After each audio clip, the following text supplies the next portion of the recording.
Hello everyone, আজকে চলে আসলাম নতুন একটি ভিডিও নিয়ে। ভিডিওটি হবে গরুর চিকন ভুঁড়ির উপর। প্রথমেই ভুঁড়িগুলো ভালো মতো পরিষ্কার করে গরম পানিতে ফুটিয়ে নিলাম। এই যে আম্মু হাতে নিয়ে দেখাচ্ছে ভুঁড়িটা কত লম্বা ছিল।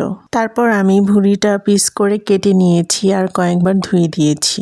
একটি কড়াইতে আম্মু তেল দিয়ে দিল, তার মধ্যে দিয়ে দিল 1 কাপ পেঁয়াজ কুচি, তেজপাতা, গরম মশলা, জিরা বাটা, আদা বাটা এবং রসুন বাটা। আদা রসুন এখানে একসাথে বাটা হয়েছে। কয়েকটা গোলমরিচ, সবকিছু কিছুক্ষণ নাড়াচাড়া করে নিল।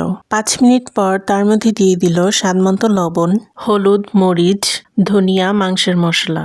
এখানে আমি কোনো মশলার পরিমাণ বললাম না, দেখতেই পাচ্ছেন আম্মুর যতটুকু প্রয়োজন হয়েছে আম্মু ততটুকুই নিয়েছে। আপনারাও আপনাদের প্রয়োজন অনুযায়ী মশলা দিয়ে নেবেন। 5 মিনিট মশলা কষানোর পর তার মধ্যে ভুঁড়ি দিয়ে দিল, সাথে দিয়ে দিল কাঁচামরিচ আর আলু। সবকিছু উল্টে পাল্টে ভালো মতো নেড়ে চেড়ে মিডিয়াম ফ্লেমে আধা ঘন্টার মতো ঢাকনা দিয়ে ঢেকে দিল। দেখতেই পাচ্ছেন ভুঁড়ি থেকে পানি ছেড়ে দিয়েছে। আরও আধা কাপ পানি দিয়ে ভালো মতো মিক্স করে আরও আধা ঘন্টার জন্য রেখে দিল।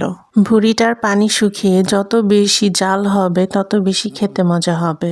পানি শুকানোর পর আমরা একটি পাত্রে নামিয়ে নিব। ভিডিওটি ভালো লাগলে please like, comment, share and subscribe our channel Sunny রোদ blogs and hit the bell icon.